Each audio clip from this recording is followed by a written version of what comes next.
नमस्कार दोस्तों, आज हम बात करने वाले हैं सहारा रिफंड पॉलिसी के बारे में। देखिए, कहीं ना कहीं आप या आपके रिलेटिव्स, दोस्त, किसी ने तो सहारा में ज़रूर ही इन्वेस्ट किया होगा।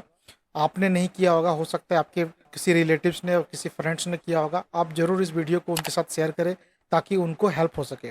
देखिए, मैं आज आपसे बात करने वाला हूँ कि जो सहारा रिफंड पोर्टल लॉन्च किया है गवर्नमेंट ने, उस पर आप कैसे अप्लाई कर सकते हो, कैसे रजिस्ट्रेशन कर सकते हो, रजिस्ट्रेशन करने का सही तरीका क्या है, रजिस्ट्रेशन करने के बाद आपको कितने दिनों के बाद आपको पैसे मिलेंगे।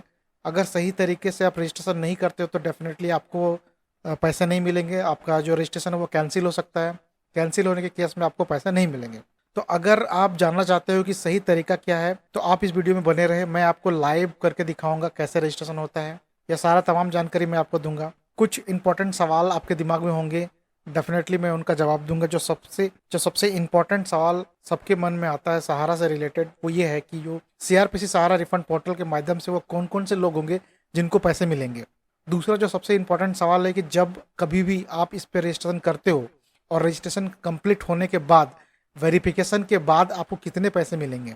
क्या इस प्रोसेस में जो आधार है उस पर हमारा मोबाइल नंबर और मोबाइल नंबर से बैंक अकाउंट ऐड होना अनिवार्य है, इसकी भी जानकारी मैं आपको दूंगा इस वीडियो में आगे। तो वीडियो देखिए, आप स्किप मत करना, अदरवाइज आप बहुत ही इंपॉर्टेंट इन्फॉर्मेशन मिस कर सकते हो। तो मैं आपसे आग्रह करता हूं कि आप वीडियो को एंड तक देखें ताकि आपके जितने भी सवाल हैं, जितने भी डाउट्स हैं, वो सारे क्लियर हो जाए इस वीडियो के बाद। और अगर कुछ डाउट्स रहता भी है तो मैं आपको क्लियर करूंगा। आप जरूर कमेंट करें, मैं उसका रिप्लाई करूंगा। उसके बाद का जो क्वेश्चन होता है कि क्या जो दावेदार है, ठीक है, उस दावेदार जो भी जमा करता है उस वो जब अपना दावा रजिस्टर करेंगे इस पोर्टल के माध्यम से, तो क्या आधार सेटिंग बैंक अकाउंट होना जरूरी है। इस प्रश्न का भी जवाब मैं आपको दूंगा। बहुत सारे लोगों के मन में यह ख्याल होगा कि अगर किसी का आधार सेटिंग बैंक अकाउंट नहीं है तो क्या होगा।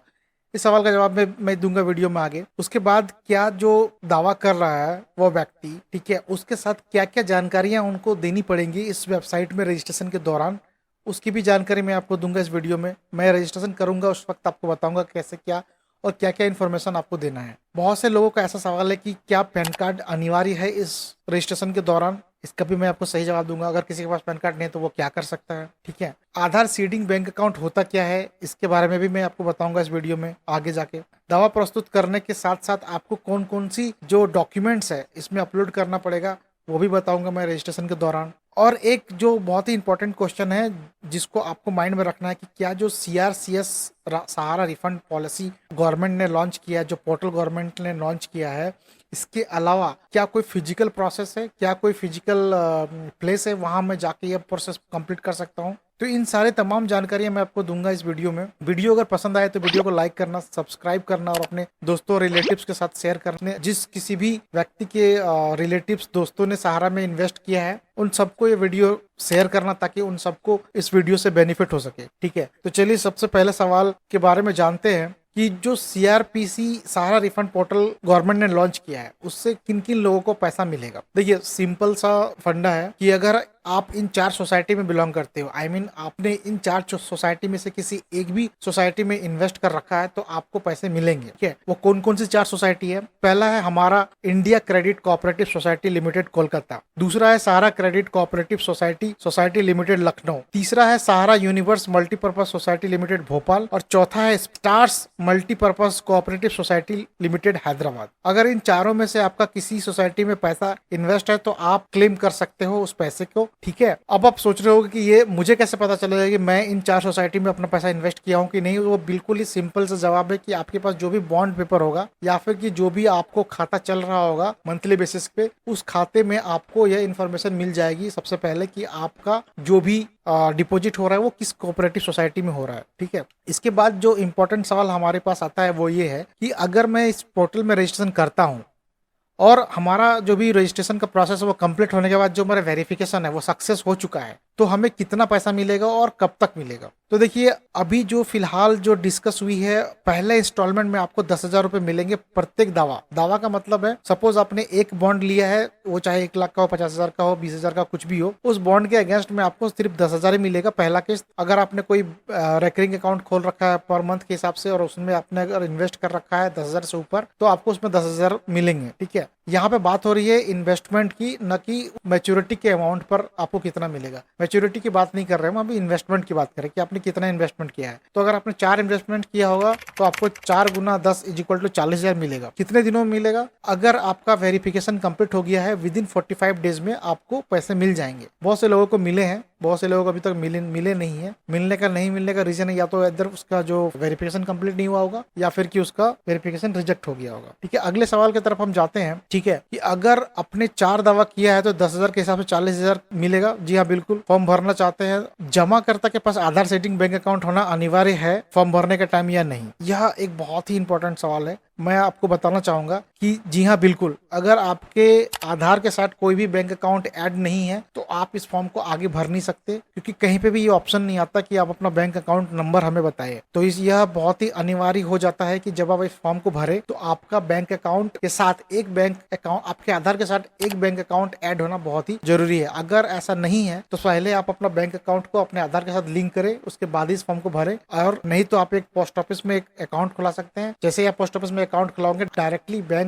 वो जो पोस्ट ऑफिस अकाउंट होगा वो डायरेक्टली आपके आधार के साथ जुड़ा हुआ होगा। और आप पहले अपने बैंक अकाउंट को अपने आधार के साथ लिंक करें, उसके बाद ही यह फॉर्म फिल करें, तभी ये हो पाएगा। अदरवाइज यह पॉसिबल नहीं है इस फॉर्म को कंप्लीट करना। तीसरा जो बहुत ही इंपॉर्टेंट सवाल है वो ये है कि जब आप अपना फॉर्म भरे, जब आप दावा कर रहे होते हैं तो आपको किन किन जानकारियां आपको देनी पड़ेगी इस फॉर्म के माध्यम से। देखिए, जो इंपॉर्टेंट इन्फॉर्मेशन है जो आपको जमा करने के टाइम, जब आप जमा कर रहे हो इस फॉर्म को, तो आपको देनी होगी, जैसे कि सदस्यता नंबर, मेंबरशिप नंबर आपको चाहिए। जमाकर्ता का जो भी खाता हो या बॉन्ड नंबर हो या बॉन्ड पेपर हो, उस पेपर को आपको रखना पड़ेगा साथ में। उसके बाद जो बहुत ही इंपॉर्टेंट क्वेश्चन है, बहुत ही इंपॉर्टेंट जानकारी, वो है कि आपका जो भी आधार है वो लिंक होना चाहिए आपके बैंक और मोबाइल नंबर के साथ। उसके बाद आपका जमा प्रमाण पत्र, पासबुक आपको चाहिए। ठीक है, और पैन कार्ड भी चाहिए। पैन कार्ड अगर आपका जमा राशि 50,000 से ऊपर है, मतलब जिसको आप दावा कर रहे हैं, दावा राशि 50,000 से ऊपर, तो आपको डेफिनेटली पैन कार्ड भी देना पड़ेगा। ठीक है, क्वेश्चन अब ये बन के आता है कि अगर मेरे पास पैन कार्ड नहीं है तो मैं क्या करना होगा।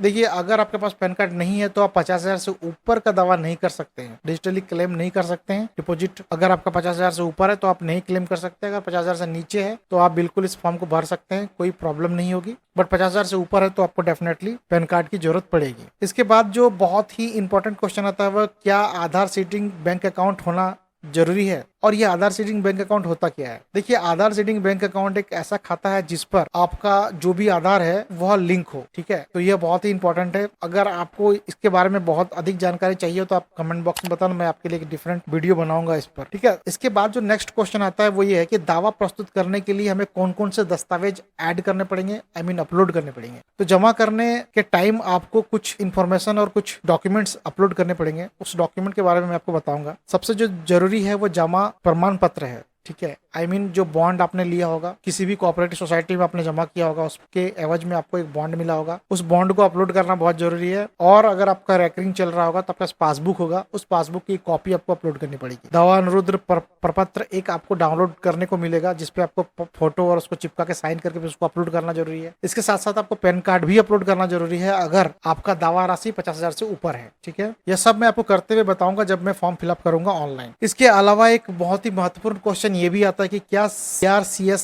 जो सहारा रिफंड पॉलिसी है, इसको मैं किसी फिजिकल संस्था या फिजिकल ऑफिस में जाके मैं जमा कर सकता हूं? तो जी नहीं, ऐसा कुछ भी ऑप्शन नहीं है। आप एकमात्र ऑप्शन आपके पास है ऑनलाइन, आप ऑनलाइन ही इसे जमा कर सकते हो। इसके अलावा और ऐसा कोई ऑप्शन नहीं है। अगर कोई आपसे ये बोलता है तो डेफिनेटली वो एक फ्रॉड होगा। अभी फिलहाल ऐसा कुछ नहीं है, फिलहाल सिर्फ और सिर्फ ऑनलाइन ही एकमात्र विकल्प है। ठीक है, ये तो रहा कुछ क्वेश्चंस जो आपके दिमाग में हैं, और ये सारे क्वेश्चंस क्लियर करने के बाद आप अपना इंफॉर्मेशन आप कलेक्ट करें, अपने पास रखें, और आपको मैं बताऊंगा कि कैसे आगे चल के आप ऑनलाइन भर सकते हो ये फॉर्म। ठीक है, मैं आपका इसमें हेल्प करूंगा। किसी भी प्रकार का क्वेश्चन अगर आपके पास दिमाग में है तो आप कमेंट करें, मैं आपका जवाब दूंगा उस कमेंट का। ठीक है, जो भी इस सहारा पोर्टल का जो भी लिंक है वो लिंक मैं अपने डिस्क्रिप्शन में दे देता हूँ। उस लिंक में जाके आप इजीली भर सकते हो इस फॉर्म को। मैं आपको दिखाता हूँ आगे चल के कैसे आप इसको भर सकते हो। ठीक है, तो देखिए, जो लिंक है वो है MOCRE रिफंड। ठीक है, MOC refund.crcs.gov.in। यह लिंक मैं आपको आपको डाल दूंगा डिस्क्रिप्शन में, आप डिस्क्रिप्शन से वहां से क्लिक करके इस पे जा सकते हो। कि आप हिंदी इंग्लिश दोनों में आपके पास ऑप्शन है, ठीक है। आप इंग्लिश में भर सकते हो फॉर्म, हिंदी में भर सकते हो, आपके कंफर्टेबल के हिसाब से। तो इस पोर्टल में जाना है। इस पोर्टल में जाने के बाद आप सबसे पहले पंजीकरण जमाकर्ता वाला जो लिंक है, इस लिंक में क्लिक करने के बाद आपको आधार नंबर 4 डिजिट यहाँ पर डालना होगा। उसके बाद आपको अपना मोबाइल नंबर डालना होगा जो आप इस आधार के साथ लिंक कर चुके हैं ऑलरेडी। उसके बाद ओटीपी प्राप्त पे क्लिक करना होगा। जैसे भी आप ओटीपी प्राप्त पे क्लिक करोगे आपको एक ओटीपी मिलेगा। उस ओटीपी को डालने के बाद आप रजिस्ट्रेशन हो जाओगे सक्सेसफुली। उसके बाद आपको जमाकर्ता लॉगिन वाले बटन पे क्लिक करना है। यहाँ पे क्लिक करने के बाद आपके पास ऑप्शन आएगा फिर से वही कि 4 अंक डाले अपने आधार कार्ड का और अपने आधार कार्ड से रिलेटेड जो भी मोबाइल नंबर ऐड है वो डाले और फिर से ओटीपी प्राप्त करने के बाद फिर से लॉगिन करें, ठीक है। लॉगिन करने के बाद आपके पास ऑप्शन आएगा कुछ इस तरह का, ठीक है। जैसे ही आप लॉगिन कर लोगे और लॉगिन करने के बाद आप अपना मोबाइल नंबर सही से डाल दोगे तो आपके पास ऑप्शन आएगा ये। आपके पास एक टर्म्स एंड कंडीशंस की एक पेज ओपन होगी, उस पे कुछ इन्फॉर्मेशन होगा। आपको इसको अच्छे से पढ़ना है। पढ़ने के बाद आपको इस बटन पे क्लिक करना है कि मैं सहमत हूँ वाले बटन पे क्लिक करने के बाद आपके पास दूसरा जो स्क्रीन आएगा वो कुछ इस प्रकार का आएगा, जिस पर आपको अपने आधार नंबर टोटल 12 डिजिट डालने हैं। उसके साथ साथ आपको इस बटन पे क्लिक करना है कि ओटीपी प्राप्त करें। ओटीपी प्राप्त करने के बाद जब आपके मोबाइल पे ओटीपी आ जाएगा फिर आपको इस ओटीपी वाले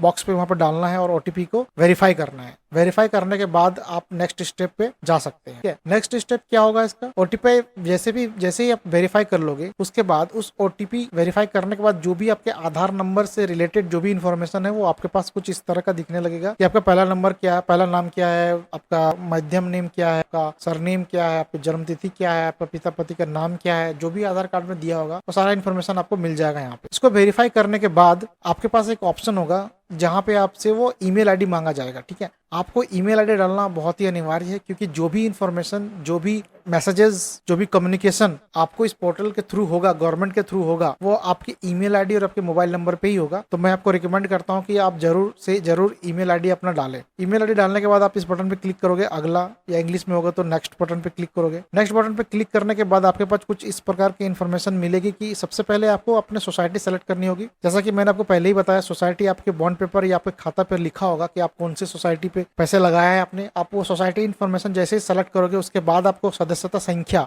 मेंबरशिप नंबर डालना होगा। मेंबरशिप नंबर आप देख सकते हैं इस बॉन्ड पेपर में आपको दिख रहा होगा, सदस्यता संख्या, आप उस संख्या को डालें। उसके बाद आपको खाता संख्या डालना होगा। खाता संख्या डालने के बाद आपके पास इन्फॉर्मेशन आपको डालनी है प्रमाण पत्र और पासबुक नंबर, ठीक है। प्रमाण पत्र मतलब जो भी आपको बॉन्ड मिला होगा उसमें एक नंबर होगा, वो नंबर डालना है। और अगर आपके पास पासबुक है तो पासबुक का नंबर डालना है आपको, ठीक है। उसके बाद ये बहुत इंपॉर्टेंट इन्फॉर्मेशन है कि खाता खोलने की तिथि, देखिए यह वो तिथि है जिसपे आपने या तो बॉन्ड आपको इशू हुआ होगा, क्रिएटेड डेट आपको मिलेगा वो डालना है, या फिर कि आपके खाता आपने कब से ओपन किया है वो भी आपके खाता पे इन्फॉर्मेशन होगा, वो इन्फॉर्मेशन आपको यहाँ डालना है। उसके बाद 2 इन्फॉर्मेशन और आपसे पूछा जाएगा कि क्या आपने कभी कुछ पार्सल पेमेंट लिया है सहारा से, या फिर कि आपने कोई ऋण लिया है सोसाइटी से, ठीक है। उसके बाद जब ये सब इन्फॉर्मेशन देने के बाद आपको एक अपलोड करना है, अपना जमा प्रमाण पत्र अपलोड करें, ठीक है। जो भी आपने प्रमाण पत्र आपके पास है, चाहे वो बॉन्ड हो, चाहे वो आपका पासबुक का हो, उनको एक आपको यहाँ पे अपलोड करना है, ठीक है। अपलोड करने के बाद कि जैसे आप उसको अपलोड करोगे उसके बाद आपके पास यहाँ पे इन्फॉर्मेशन आएगा, ठीक है। जो भी आपने सोसाइटी सेलेक्ट किया था, जो भी आपका सदस्यता नंबर था, खाता नंबर, रसीद नंबर, ठीक है, प्रमाण पत्र, सारे इन्फॉर्मेशन आपको मिल जाएंगी। इसके बाद आपके पास एक एडिट और डिलीट का ऑप्शन होगा। आपको लगता है कि अगर ये गलत है तो आप एडिट कर सकते हो। आप अगर चाहते हो कि नहीं मुझे नहीं ऐड करना है तो आप डिलीट कर सकते हो। इसी तरह से आप जितने भी आपके पास अकाउंट्स है, जितने भी खाता है या जितने भी आपके पास बॉन्ड है, उन सभी को एक एक करके आपको ऐड करना है। एक ही बार आपको अकाउंट बनाना है और आप मल्टीपल टाइम्स उसको ऐड कर सकते हो, उस खाते में मल्टीपल दावा ऐड कर सकते। एक बात का ध्यान रखना है कि एक बार अगर आपने सब कुछ करके सबमिट कर दिया तो फिर आपके पास एडिट का ऑप्शन नहीं होगा। तो इसीलिए जब भी आप फॉर्म फिलअप करें, जब भी इस रजिस्ट्रेशन को कंप्लीट करने से पहले आप सबको एक बार फिर से दोबारा जांच करें ताकि आप कोई भी गलती से बचे। अदरवाइज आपका जो भी फॉर्म है वो रिजेक्ट कर दिया जाएगा और आपको किसी तरह का कोई पैसा नहीं मिलने वाला, ठीक है। इसके बाद आप अगले पे क्लिक करने के बाद आपके पास कुछ इस प्रकार का दावा प्रमाण पत्र, आवेदन पत्र जो है, ठीक है, क्लेम रिक्वेस्ट फॉर्म, ये आपको मिलेगा। इस फॉर्म को आपको डाउनलोड करना है। डाउनलोड करने के बाद इस पे साइन करना है, आपको एक फोटो चिपकाना है। कुछ इस प्रकार का फॉर्म आपको मिलेगा। उस फॉर्म में जो भी आपने इन्फॉर्मेशन डाली वो सारा आपको दिखेगा, 1 बाय 1 आपके सारे दावे यहाँ पे आपको दिखेंगे। इस पे आपको एक फोटो चिपकाना है, उस पे क्रॉस साइन करना है, ठीक है। उसके बाद फिर नीचे देखो आपको यहाँ पे एक डिपॉजिटर का साइन करना है, आपका साइन करना है, यहाँ पर डेट, नंबर, मोबाइल सब कुछ डालना है, प्लेस सब डालने के बाद इसको आपको अपलोड भी करना है, ठीक है। आपको इसको अपलोड करना है, साथ ही साथ आपको इसका ध्यान रखना है कि इसकी एक लिमिट है, उस लिमिट के अकॉर्डिंग ही आपको अपलोड करना है, ज्यादा बड़ी फाइल आपको अपलोड नहीं करनी है। इसके साथ साथ आपको पैन कार्ड, अगर आपका दावा अमाउंट 50,000 से ऊपर है तो आपको पैन कार्ड डालना है, कि पैन कार्ड की कॉपी भी आपको अपलोड करनी पड़ेगी उसके नंबर के साथ साथ। इसके बाद आपको अपलोड पे क्लिक करना है। सारा कुछ अपलोड होने के बाद आपको फिर नेक्स्ट पे क्लिक करना है। नेक्स्ट पे क्लिक करने के बाद आपके पास कुछ इस प्रकार का इंफॉर्मेशन आएगा, जिसपे आपको एक रेफरेंस नंबर मिलेगा। इस रेफरेंस नंबर को आप रख लीजिए, क्योंकि यही एक कम्युनिकेशन का एक नंबर होगा। इसी नंबर पे आपको सारी कम्युनिकेशन करनी होगी। जो भी इंफॉर्मेशन आपको मिलेगा वो इसी रेफरेंस नंबर के अगेंस्ट में मिलेगा, तो यह नंबर आपके लिए बहुत ही इंपॉर्टेंट है। अगर यह वीडियो आपको पसंद आया हो तो वीडियो को लाइक करें, वीडियो को शेयर करें अपने दोस्तों के साथ। देखिए यह रही एक ऑनलाइन फॉर्म कैसे आप भर सकते हो। इसके अलावा अगर आपको किसी भी तरह का जानकारी चाहिए तो आप हमें कमेंट करें, मैं आपको जवाब दूंगा। इससे रिलेटेड अगर कुछ नई इन्फॉर्मेशन आएगी तो डेफिनेटली मैं आपको एक नई वीडियो में बताऊंगा। इस तरह का वीडियो आप लाता रहूंगा फ्यूचर में। यहाँ तक वीडियो देखने के लिए धन्यवाद। आपका दिन शुभ हो।